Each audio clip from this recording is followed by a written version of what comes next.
the sacred north of Thailand mountains, ancient kingdoms, and hidden traditions. Thailand is often imagined through its beaches, tropical islands, and busy streets.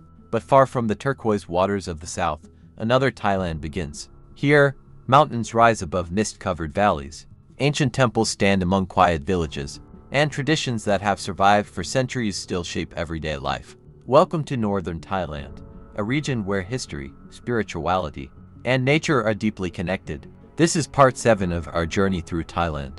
And in this chapter, we leave the beaches behind and travel into a land of ancient kingdoms, sacred mountains, forgotten cities, and stories that refuse to disappear. Chiang Mai, the Rose of the North. Our journey begins in Chiang Mai, one of the most important cultural centers of northern Thailand. Founded in 1296 as the capital of the Lanna Kingdom, Chiang Mai developed a culture that was distinct from the kingdoms farther south. The old city was protected by walls and a moat, creating a defensive center surrounded by the mountains of the north. Today, parts of those ancient walls still remain.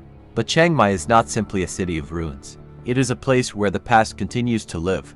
More than 300 Buddhist temples can be found throughout the wider city and surrounding area. Among the most famous is Wat Phra That Doi Suthep, standing high on a mountain overlooking Chiang Mai. According to local tradition, a white elephant carried a sacred relic to the mountain. The animal eventually stopped, circled the location, and died. A temple was then built at the site. Whether viewed as history, legend, or spiritual tradition, the story has become one of the defining legends of Chiang Mai. And when visitors climb the long staircase toward the temple, they are rewarded with more than architecture. On clear days, the entire city stretches below like a vast green basin. Doi Inthanon roof of Thailand. From Chiang Mai, the road climbs higher. Deep inside the mountains lies Doi Inthanon National Park, home to the highest point in Thailand. At more than 2,500 meters above sea level, Doi Inthanon feels surprisingly different from the tropical image most people associate with Thailand. The air can become cold, mist moves through ancient forests, and during the cooler months, flowers bloom among moss-covered trees. The mountain is also home to an extraordinary variety of birds and plants. Some species found here are rare elsewhere in Thailand. Waterfalls crash through the forest, while narrow trails disappear beneath thick vegetation. For generations, the mountain has also been connected with local communities who have adapted their lives to the highlands. 2 distinctive pagodas stand near the summit, built in honor of the Thai monarchy. Their gardens provide spectacular views across the surrounding mountains. But perhaps the most fascinating part of Doi Inthanon is the feeling of standing above the clouds. For a moment, the busy cities and crowded roads seem impossibly far away. The hidden world of northern villages beyond the major tourist destinations are small mountain communities where life moves at a completely different pace. One of these places is Mae Kampong, a village surrounded by forested mountains. Wooden houses sit along narrow roads. Streams flow through the settlement, and coffee and tea plantations cover the surrounding hillsides. Mae Kampong has become known for community-based tourism. Visitors can stay with local families, learn traditional cooking, explore the forest, and experience everyday life rather than simply observing it from a hotel. But there is another reason these villages are fascinating. Northern Thailand has long been a meeting point between different peoples and cultures. Thai, Shan, Karen, Hmong, Lahu, Lisu, and other communities have developed their own languages, clothing, food, music, and traditions. The result is a cultural landscape far more complicated than the idea of a single Thai culture suggests. Every mountain road can lead to another story. Pai, the Valley of Mist. Further west lies Pai, a small town hidden among the mountains. Once a quiet agricultural settlement, Pai gradually became popular with travelers looking for nature and a slower lifestyle. Today, the town is known for its relaxed atmosphere, colorful markets, cafes, and surrounding landscapes. But the real attraction lies outside the town. There are hot springs, waterfalls, caves, forests, and dramatic viewpoints. One of the most famous locations is Pai Canyon. Its narrow ridges rise above a deep valley, creating a landscape that looks almost impossible. At sunset, the earth turns golden and the surrounding mountains disappear into layers of shadow. Local stories have added their own mystery to the landscape.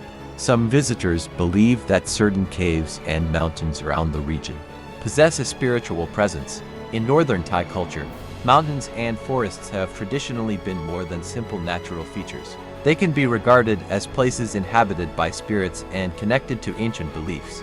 For outsiders, these stories may sound like mythology. For local communities, they are part of a much older relationship with the natural world. Sukhothai, the beginning of a kingdom. Now we travel back through time. To understand northern Thailand, we must return to one of the most important cities in Thai history, Sukhothai. Founded in the 13th century, Sukhothai became the center of an early Thai kingdom. Today, the ancient city is one of Thailand's most remarkable historical landscapes.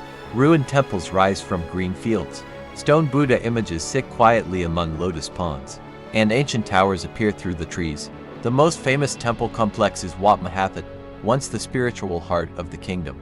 Its architecture reflects a period when Thai artistic traditions were developing their own distinctive identity. Sukhothai is also closely associated with the evolution of written Thai culture. The kingdom is traditionally connected with the development of an early form of the Thai script. But perhaps the most striking thing about Sukhothai is its atmosphere. Unlike a modern city, there are no skyscrapers or traffic jams. Instead, visitors walk through a landscape where nature has slowly reclaimed the spaces between ancient monuments. It can feel less like visiting a ruin and more like entering another century. Ayutthaya, the city that once ruled from Sukhothai. Our story moves south toward another legendary capital, Ayutthaya. Founded in 1350, Ayutthaya eventually became one of the most powerful kingdoms in Southeast Asia. For centuries, it connected regional trade routes between East and West. Foreign merchants arrived from China, Japan, Persia, India, Portugal, France, and other parts of the world. The city became wealthy. Its temples and royal buildings grew enormous. But power never lasts forever. In 1767, Ayutthaya was attacked and destroyed by Burmese forces. The capital was abandoned. Today, its ruins remain scattered across the landscape. Among the most famous images is the Buddha head at Wat Mahathat, surrounded by the roots of a growing tree. Nobody needs to tell a visitor what it represents. Time itself seems to have wrapped around the statue. It is an accidental monument to survival. The city disappeared. The kingdom disappeared. But the image remained. A myth of the lost city. There is an enduring idea that Ayutthaya's destruction was the end of everything the kingdom represented. But history tells a more complicated story. People survived, traditions survived, religious practices survived, art survived, and the political center simply moved. The destruction of one capital did not erase the civilization that had created it. This is one of the great lessons hidden inside Thailand's ancient ruins. Kingdoms can disappear, but culture is much harder to destroy. The spiritual landscape across northern Thailand, Buddhism exists alongside much older beliefs. Many villages maintain traditions involving guardian spirits, sacred trees, forests, rivers, and mountains. This combination creates a fascinating spiritual landscape. A Buddhist temple may stand only a short distance from a shrine dedicated to local spirits. For visitors, these traditions can appear contradictory, but to many communities, they are not. Buddhist teachings, local customs, ancestral traditions, and beliefs about the natural world have existed together for generations. This mixture is one reason Thailand's spiritual culture cannot be understood simply by counting temples. The deeper story is about the relationship between people, place, memory, and belief. The northern light, as evening falls over the mountains, the landscape changes. The temples become silhouettes, the forests turn dark, smoke rises from village kitchens, and distant mountains disappear beneath the evening mist. Northern Thailand is not just a destination. It is a reminder that the country has many different identities. There is the Thailand of beaches, the Thailand of Bangkok, the Thailand of ancient capitals, and then there is this Thailand, quiet, mountainous, spiritual, and deeply connected to its past. From the sacred mountain of Doi Suthep to the forests of Doi Inthanon, from the peaceful streets of Chiang Mai to the ancient ruins of Sukhothai and Ayutthaya, every place reveals another piece of the story. But our journey is not finished, because beyond the mountains and ancient kingdoms lies another side of Thailand, one shaped by royal traditions. Legendary temples, floating markets, dramatic coastlines, and modern cities. Thailand's royal cities, floating markets, and hidden waters. From Bangkok's canals to the Emerald Coast. Thailand is a country where the past rarely disappears. It survives in golden temples, wooden houses, ancient canals, royal palaces, and markets that still wake before sunrise. But there is another side to Thailand, one shaped by water. Rivers and canals have connected communities for centuries, carrying food, people, traditions, and stories from one generation to the next. In this chapter, we return to the heart of the country. We travel through Bangkok and its waterways, explore royal seaside towns, discover hidden ecosystems, and follow the coastline toward some of Thailand's most beautiful destinations. This is part 8 of our journey through Thailand. Bangkok, the city of contrasts. Our journey begins in Bangkok, Thailand's enormous capital. At first glance, Bangkok can feel overwhelming. Modern skyscrapers rise above crowded streets. Luxury shopping centers stand beside traditional markets. Motorbikes weave through traffic while monks walk quietly toward nearby temples. And beneath all of it flows the Chao Phraya River. The river has been central to Bangkok's development for centuries. Before the city became a modern metropolis, waterways were among the most important routes for transportation and trade. That is why Bangkok was once described by foreign visitors as the Venice of the East. Hundreds of canals, known locally as klungs, once crossed the city. Many have disappeared beneath roads and buildings, but others remain. And if you travel through the older neighborhoods by boat, another Bangkok appears. Wooden houses sit beside the water. Small shrines stand beneath trees. Children play near the canals. And traditional boats move between neighborhoods. It is a quieter side of the capital that many visitors never see. Wat Pho, the temple of the reclining Buddha not far from the river, stands one of Bangkok's most famous temples, Wat Pho. The temple complex is known for its enormous reclining Buddha covered in gold leaf. The statue stretches for more than 40 meters. Its enormous feet are decorated with intricate mother-of-pearl designs, representing Buddhist symbolism. But Wat Pho is important for another reason. It became one of Thailand's great centers of traditional knowledge. The temple complex contains inscriptions and teachings covering subjects, ranging from medicine to massage. Traditional Thai massage is closely associated with Wat Pho, and the temple remains an important place for learning this ancient practice. Walking through its courtyards, visitors encounter hundreds of Buddha images collected from different periods of Thai history. The result is not simply a temple. It is almost a living archive of Thai spiritual and artistic traditions. Wat Arun, the Temple of Dawn across the Chao Phraya River, stands another unforgettable landmark. Wat Arun, its central prang rises dramatically above the river. Thousands of pieces of Chinese porcelain and colorful ceramics decorate the structure. When sunlight reaches the surface, the temple seems to change color. At sunrise, its silhouette appears against the brightening sky. At sunset, the river reflects the fading light around the temple. This is why Wat Arun became known as the Temple of Dawn.